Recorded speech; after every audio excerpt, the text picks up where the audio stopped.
Hello, and welcome to the What If South is Up podcast, where we talk about the ups and downs of creating worlds from scratch and all the misadventures we experience along the way. In a nutshell, how to wing it like an author. I am Xtina Lefebvre, and I'm in the middle of writing my very first novel, which has a working title of Cogs and Arrows. It's an urban fantasy / steampunk novel, and I'm hoping to finish soon. And here is my co-host, who is much more accomplished at finishing things, Derrick Hall. Good evening, everyone. Hello and welcome. I am Derrick Hall, creator of the Crimson Prophecy series, and the first book is published and available. The prequel is published and available, and book 2 is drafted. Now I get to go through and edit the damn thing. Fun times. Which we all love, don't we, Christine? So much fun. I'm so jealous. Don't be. I'm not at all. The hard part is yet to begin. Yes. But I am very excited for you. You've gotten, 300,000 words written between 2 novels. That is such an accomplishment. I am so, what's the word? Jealous / impressed. Is there a word for both of those things? Please don't tell me I lost you. Okay. My internal thesaurus is not working. I think there is a word, but I can't think of one, which is why I laid it on you. Yeah, that's what I figured. Okay, let's move forward. Yeah, I don't know, but thank you. You're welcome. So, let's move forward in our little podcast here. Hey, Derrick, so what have you been reading or watching lately? I am still reading the never-ending sci-fi that is Pellini's To Sleep in a Sea of Stars, because it never ends. And I am also reading The Devil's Mistress by Alison Leslie Gold, and that is a World War II memoir. Because research, like most nonfiction things that I read. On the movie side, though, I watched a Christmas movie because 'tis the season. And this one was actually kind of interesting. I've watched it before, but I watched it again because 'tis the season. And it is Klaus. It's an animated Christmas movie on Netflix. It's one of their in-house movies that they did. And it follows the Finnish origin story for Santa Claus. And it's actually really good. I actually think I saw that last year. I originally saw it last year, yes. And it's the, it's like the guy goes to the island or something like that. And yep, that's the one. There's trains. Isn't it good? Oh, it was so good. Isn't it good? It was so good. I really enjoyed it. Yeah. The postman who needed a certain number of letters, so he told all the kids that if they wrote a letter, they'd get a toy. Yeah. Yes. That was fantastic. So that is the traditional origin story of Finland for Santa Claus. Well, I had no idea I was so worldly. No, that's a good one. How about you? What have you been reading, watching? So I'm trying to read up some more on steampunk type of books, and I'm reading For Steam and Country by John Del Arroz. And I'm entertained. It's interesting. I haven't put it down yet, so that's something, and I'm on chapter 13. Hey, progress. That's progress, yeah. As far as watching, nothing really. I'm still doing the Lie to Me, which I find fascinating. But I don't have anything interesting to report over the holidays. I've just been too busy to watch something, which is really odd for me. Right? It is really odd for me. I try to make time, but it doesn't always happen. Or I just end up binging something I've seen 100 times. It is what it is. Which it's the Lie to me right now. Yeah, the total Lie to Me. Yep. Yeah, I'm still binging my way through Peaky Blinders for like the 30th time. So. Yeah, my husband likes that one. I didn't. Oh, that's sad. It's so good. The characters let's just are say that, amazing. So I every time I walk into his little TV room, I'm fascinated by what's going on the screen, for the 30 seconds to 3 minutes I'm in there.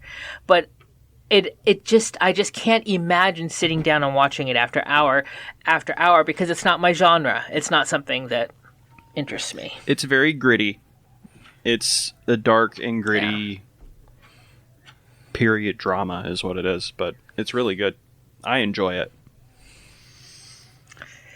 I think Buffy the Vampire Slayer is about as dark as I like it. That's not dark, that's campy. Yeah, yep. This is my point. Yep. Oh, what are you drinking tonight? Tonight, I am drinking Southern Comfort straight. Ooh, sugar rush. Yeah, it is. Yes, it is an old-time favorite. Drinking buddy Bart introduced it to me, I don't know, 30 some odd years ago, and it is my weakness. SoCo is good, though. SoCo's so good. But I drink it, no ice, room temperature, neat. It is very, very neat. Yes. Oh, but you know what? I do like a little twist of orange in it occasionally. That is good, too. A twist of orange and a tiny pinch of nutmeg goes really well with SoCo. Oh, I'll have to try the nutmeg thing. Yeah, it's good stuff. I am on the complete opposite end of that spectrum. Uh-oh. I have an Irish whiskey that I have recently discovered and absolutely fallen in love with, and it is delicious. I have Jameson Stout Edition, which is an Irish whiskey finished in craft stout barrels. What? Made in Ireland. Yeah, this stuff's awesome. So the Jameson distillery is right next to a brewery. They're right next door to each other. 8D Brewing. And so the brewery borrows whiskey casks to finish their stout. And then Jameson gets the beer barrels back and finishes whiskey in them. I love that. It's great. Being an upcycle artist, it's perfect. Yeah, it's really great. And I can taste the beer in this whiskey, and it's amazing. Huh. You can taste the chocolate and the coffee and the butterscotch and all of that stuff from the beer in the whiskey. And you're drinking it neat. I am drinking it neat. Which yes. I will happily do all day, every day, because this is some damn good sauce right here. I might have to try that. I actually got my brother a bottle of this for Christmas, and it's really good stuff. He's a Jameson drinker, but I don't think he's had this, and I think he's going to like it because he's also a stout drinker, just as like me. You might have me convinced to try it. It's so good. I don't know if they make minis of that, but if they do, get a couple, because you're going to want a couple of good sips of it. Nips. A couple of nips, yeah. The cheap size. Yeah. Yeah. The airplane size. They're not cheap on an airplane. No, they are not. It's not crazy expensive. I think a fifth was like $30. Yeah, that's fine. They're not terrible. But it's really good, and the label is gorgeous. That's initially what caught my eye, was the label, because it's all embossed letterpress and done in like a very vintagey kind of style. It's very cool. Yeah, sound like a classic artist. Judging a book by its cover. Love it. I always judge books by their cover. I am a cover shopper. Cover shopper or shopper cover? I'm a cover shopper. When I'm looking for books, if the cover doesn't catch my interest, I'm probably not going to read the blurb. Yeah, I'm there. I as bad as it is, I'm there. I'm right there with you. Yep.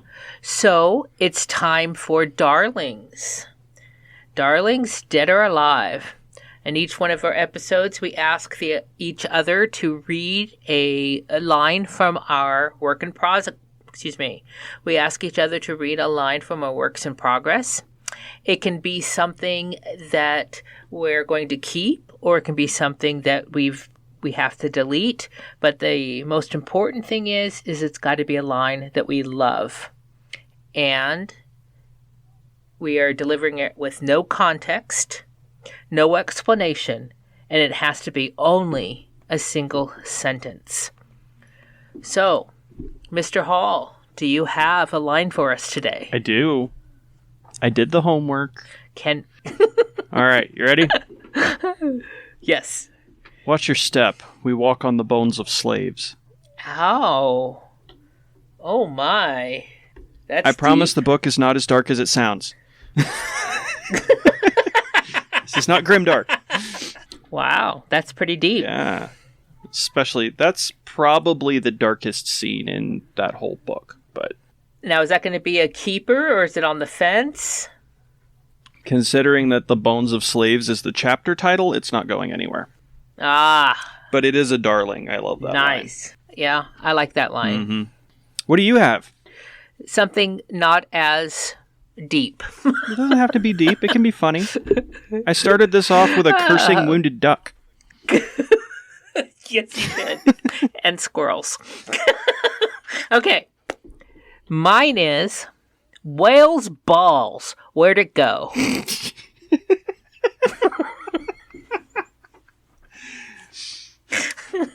To the Google.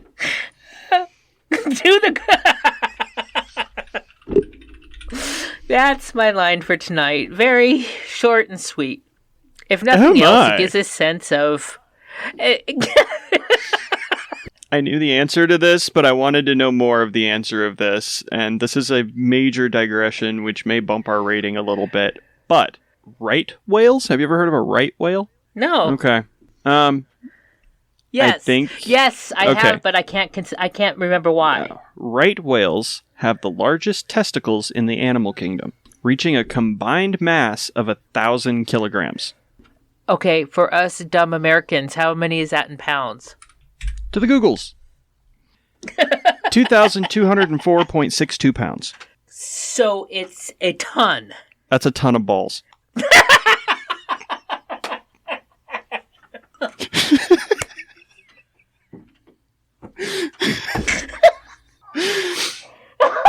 I'm so sorry. It had to be done. Now, every single time I write that, that curse, whale's balls, I'm gonna die. Is there anyone around to witness that line who's like a nerd who can just pop in with, that's a ton of balls? I will totally put that in. I will totally put that in. It's going to be one of those things that nobody's going to understand unless they actually Google it, like I just did. Or listen to this episode. That too, but... Oh, man. Oh, I'm sorry. I'm sorry. I'm not sorry, but I'm sorry. You made my night! Oh my gosh! Literally a ton of balls. That's hilarious. A metric ton. Oh, okay, 1,000 kilos is a metric ton. Oh. So, that is a metric ton of balls. It works on... It works no matter what coast you're on. Correct. Or which continent you're on. Freedom it don't matter. Okay. I promise I'm not a 5th grader. Well, not 24/7, but every once in a while he sneaks out. We try to keep him locked under the stairs. It doesn't always work. Okay. All right, let's move on to something. I think the moonshine's working. Oh, that was awesome. And I just love that. Okay. Moving on to something more to the gist of our production here. Okay. Just to recap. What we like to do each episode is to play a little game. We have a list of we have a list of 20 what-if questions. And live, while you listen, we will roll a die. It's called a D20, right? Yes, it is. Okay, we will roll a D20, which tells us which ones of these we're going to talk about today. So, Mr. Hall, my friend Derrick, are you ready with your handy-dandy die? Ready as always. Ready and waiting. What you got for us? Ooh, the D&D player in me is real happy. That is a natural 20. Oh! That means our question for this week is... What if your world were suddenly exposed to modern or even futuristic technologies? Oh, interesting. By real-world standards, I guess. to clarify. So for your world, that means what if your world was introduced to 21st century technology? Mm-hmm. Okay, so go for it.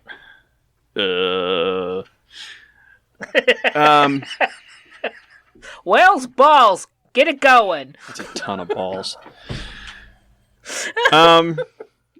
So I think that a lot of our modern technology would be viewed as miraculous. Same as if you were to drop it into, say, the medieval period. If you show up in the middle of King Arthur's court with an iPhone, they're going to think you're a wizard. A lot of it would be based around just shock and awe at first, and disbelief. There would probably be some very antagonistic fallout of, no, don't do that. That's bad. That's evil. Dark magic or whatever, that sort of thing. But eventually, I feel like folks would come around. They would adjust, same as we have. Is there the concept of dark magic in your world? Not particularly. There is magic, and whether it's good or bad depends on how you use it. But you think if 21st technology were plopped into a world, it would be seen as dark? I think similarly to our last topic, you would have the subset, the sect of people who would view it from an almost religious perspective and either raise it up and worship it or highly regard it or condemn it. Because anything new is scary, right? We fear what we don't understand. So I feel like depending on who you talk to, what races, what regions, what does the government have to say about it, all of that sort of thing is really going to affect the general reception of technology. If it were just to appear and nobody knew what it was and nobody could show them how to use it, then yeah, people are probably going to be afraid of it. If somebody were to walk into the market square with, I don't know, a stack of laptops and a Kindle, they're going to draw a crowd. People are going to be interested, and they're not really going to know what's going on, but at the same time, I feel like, particularly in a more populated area, people are going to be more inclined to accept something like that a little more easily. So what would happen if Neil Armstrong and Buzz Aldrin, lost course and landed on their planet? One small step for man. One giant leap for mankind. I think that would be less weird. I think that would be a lot less weird. Because, yeah, they might look funny and they might have showed up in a weird metal box, but it's still just a guy. Would they have been seen as gods? I don't think so, no, because, maybe. You raise a good question. What about Cab? Okay, so I think that if 21st century Earth technology showed up on Cobb, that it would be seen as evil, but not for the reasons that you're talking about, religious, philosophical ones. On Cobb, the use of any type of petrochemical fuel or substance is strictly forbidden. Mm-hmm. If a 21st century car showed up in Cobb that was an electric one, spewing gas, it would be seen as, I don't know of a word for evil that doesn't mean doesn't have a religious connotation. It would just be seen as gross, taboo, gross, icky, and there's nothing's made out of petro-based plastics either. So right. They wouldn't know what to do with it. They wouldn't appreciate it by any stretch of imagination. Now, that being said, the person who showed up, that being said, the person who showed up with that technology, I think they would want to take advantage of their knowledge, and they'd accept the knowledge, but they would definitely limit what that person could create in the world of Cobb with that technology. Okay, so here's a question for you. You said that anything that is a pollutant is frowned upon, but you also describe your book as steampunk. So how does a steam engine work if you don't want to pollute? Because burning coal or something like that, coal is a fossil fuel. Are you not burning coal, or are you just burning wood? How's it work? Are you using some magical ability to heat the water? Yes, it's all magic. Okay. Well, it's not all magic. So there is something called heavy water that you can create that can, can handle engines. That can power engines. And I haven't figured out exactly how I'm writing the specifics of that. Mm-hmm. Luckily, in this first book, I don't have to. Right. But yes, and I've looked into fuels that are plant-based, and I've looked into fuels that are marine based, and all those types of things. Mm-hmm. Trying to figure out how I can make sense of this. But yeah, so one of the reasons why anything petrochem is highly evil is because of when people come from Earth to Cobb, they tell the stories. So it's just been banned. Okay, that makes sense. Now, in our world, if we just said tomorrow, if somebody woke up tomorrow and said, hey, nobody ever can use any more gas or oil for anything, I think we're smart enough to come up with new things. Yes.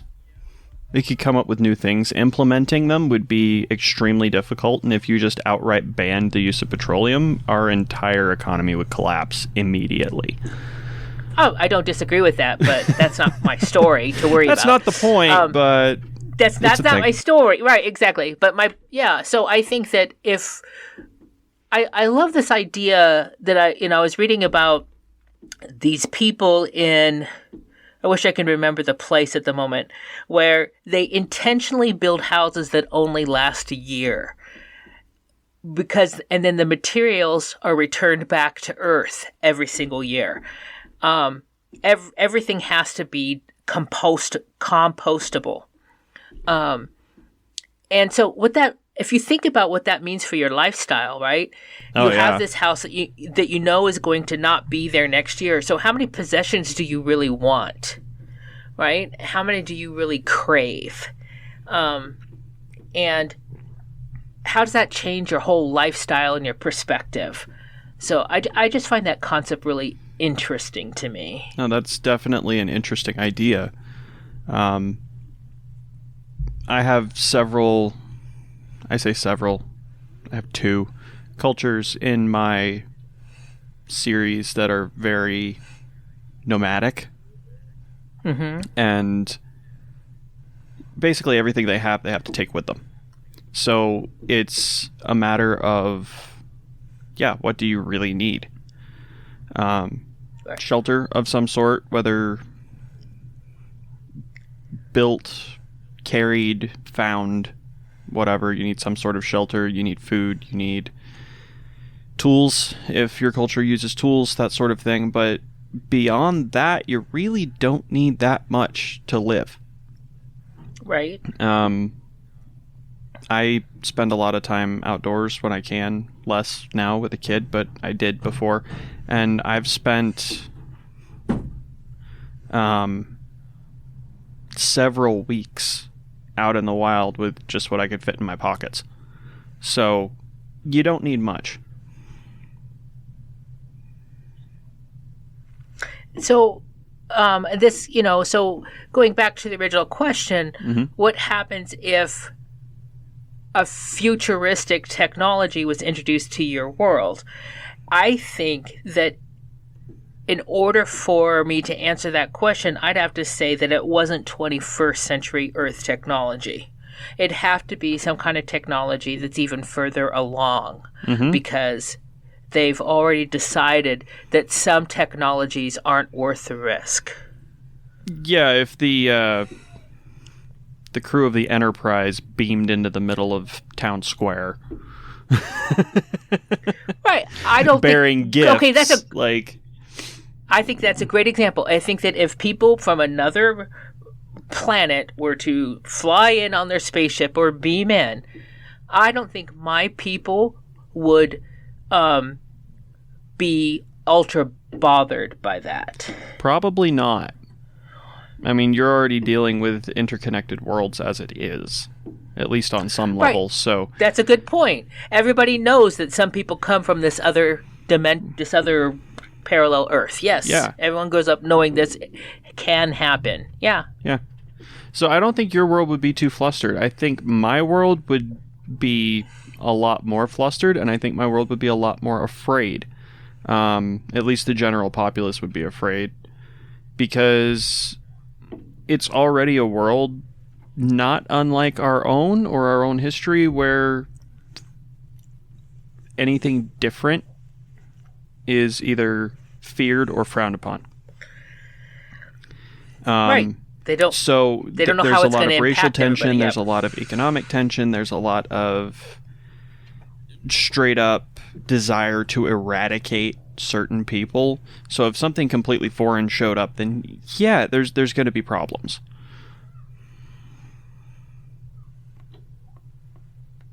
I think that's perfectly understandable. I mean, and that is actually, I think, what some people like about reading fantasy worlds that are pre-industrial.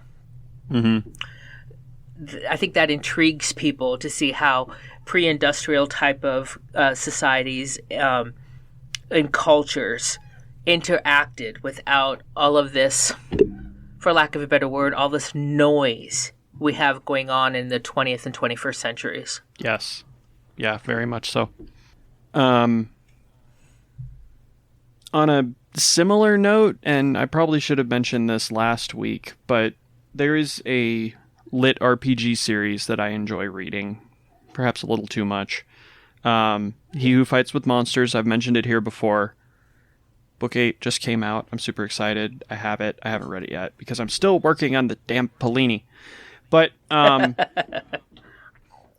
in those books, it's a progression-based isekai lit RPG, meaning that a real-world person was drawn into another world.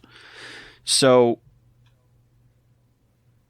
he gets taken to this other world, doesn't know why, and then essentially makes friends, and it dives in headfirst into this new world's magic system and gaining power and growing stronger and being a fighter, and he joins the Adventurers Guild and this sort of thing. But several books into this whole storyline, he ends up finding a way to go back to normal Earth, our Earth. And in the process, he kept all of his magical abilities. Oh, interesting. So for the first chunk of him being back, because I think he ended up being back for 2 or 3 years, I don't remember exactly, but for the first chunk of him being back, he's trying to figure out, okay, there isn't magic on Earth. I can do all of this crazy stuff. I can teleport. I have a familiar that can turn into a Lamborghini. Like, I've got all this stuff. How do I hide it? And when it gets to a point where he can't hide it, he ends up getting into a rolling battle on the freeway with a gang at one point. And you have, news choppers, police choppers, everything hit the internet instantly. You have, news coverage and all of these things. And he has to navigate all of that. And I thought it was a really interesting take on this sort of thing because it's something that the world doesn't know about. and suddenly it's right there in front of you, and it's a reliable source, and that's not CG. What the hell? Yeah. Something worthy of a Transformers movie just rolled down the interstate in Sydney, and you're just like, okay, this is weird. But yeah, it's a really cool take on it, so for anybody who wants to read that, by all means, go read it. It's a lot of fun. But I appreciate what the author was able to do there, and I appreciate his insight into that sort of situation. I couldn't have imagined having to write all of that and keep track of it. So, this made me think, and I have no idea why it made me think of this, but on TikTok right now, there is an argument, if you will, about whether a story can be both sci-fi or fantasy. Have you seen this thread come across your TikTok? I have been woefully lax in my TikToking lately. I've seen a little bit of it, but not enough. And see, this is why I don't watch very many things. I don't think it should even be an argument. Yeah, it's really interesting. Star Wars came out and was the first time it mixed these two genres. Mm-hmm. And this person, one side of it says, no, if you have sci-fi, that's it. That's sci-fi. You can't call something sci-fi fantasy by adding something. And I don't know. It's just a real interesting discussion about the whole thing. So, Star Wars is my entire argument. Yeah, mine too. Star Wars. Yep. And, Star Wars started off something that was very interesting in that it's the first very populist story, movie, book, whatever, because it was a movie first, but that mixed two genres. And to this day, the books that are most read and the movies that are most watched mix one or more genres. Yes. Including rom-com, romantic comedy, right? Sci-fi and fantasy, or fantasy romance, whatever. You've got to mix these two of genres. So this person that is coming out with this hardcore nose idea that action, adventure, suspense, thriller. Yes, exactly. I find it a very interesting argument to have. So I actually got into this argument a few months ago with somebody unironically at the bar. And he was trying to say that fantasy no longer exists as a genre. Huh. He says it hasn't existed since the 80s. To which I came back with Shadow and Bone, Rings of Power, because that's completely new. I came back with a lot of things, because we were talking more about TV and movies, but he's saying fantasy as a genre hasn't existed since the 80s. And I just flat out was like, no, that's wrong. I said, it's evolved. You're not dealing with, Conan the Barbarian anymore, but it definitely still exists and is going strong. Fantasy is the number one genre in the US for books. Wait, what? Fantasy is the number one selling genre in the US for books. No, I thought romance was. Mm-mm. Romance is a very close second. By about 0.5%. Dude. And as far as libraries go, fantasy is the second most checked out fiction genre in the US. Behind, I think it was thrillers, like your Michael Crichtons and Tom Clancy's, stuff like that. But it's very popular. It's still alive and well. D&D or Dungeons and Dragons has made a massive comeback in the last 10 years. From being that thing weird kids did in the 80s to so mainstream that there's a movie coming out. It is so mainstream, right? That this Gen X TikToker is on MF and D&D TikTok. I don't even play it. D&D TikTok is so good, though. I don't even play it, and it's in my feed. That's probably my fault. Shout out to the bearded DM. If you ever hear this, I love your stuff. You're awesome. But, yeah. No, fantasy is alive and well. And to the TikTok argument, my initial rebuttal is going to be Star Wars. Yep, Star Wars. Harry Potter. Yep. Harry Potter is fantasy. Agreed. Harry Potter is alive and well. Very much so.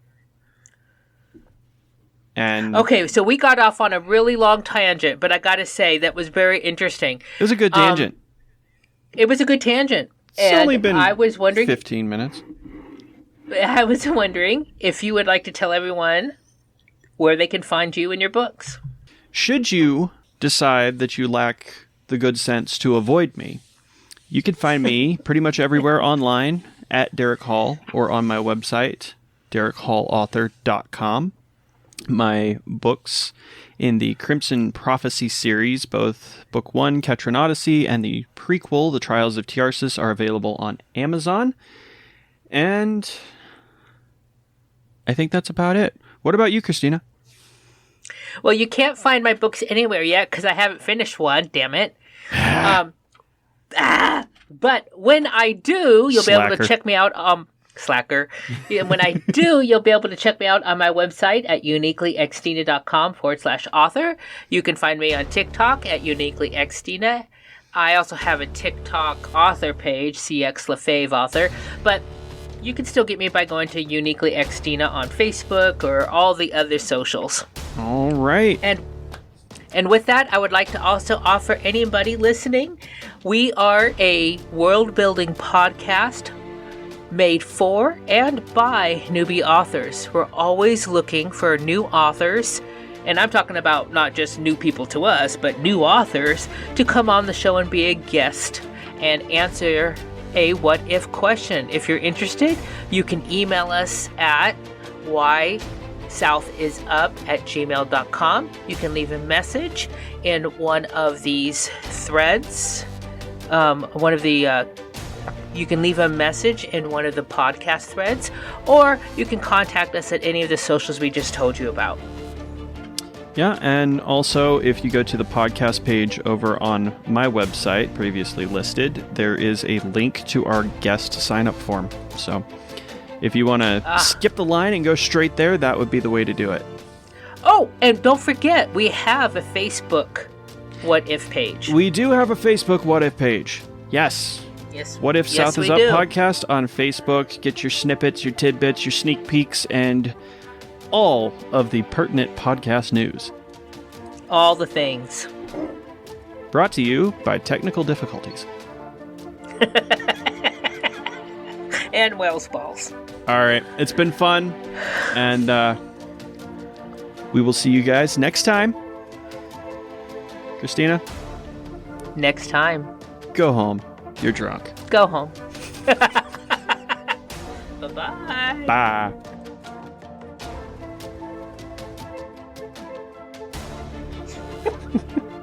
Tonight's podcast is sponsored by Technical Difficulties. Ruining your life since 1973. And Wells balls. And I'd like to thank our secondary sponsor, Whale Balls. Available at IKEA. By the ton. Only by the ton.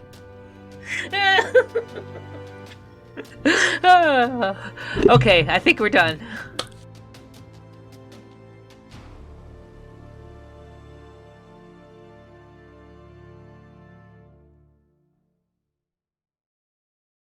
A, B, C, D, E, F, G, H, I, J, K. It's just not our night.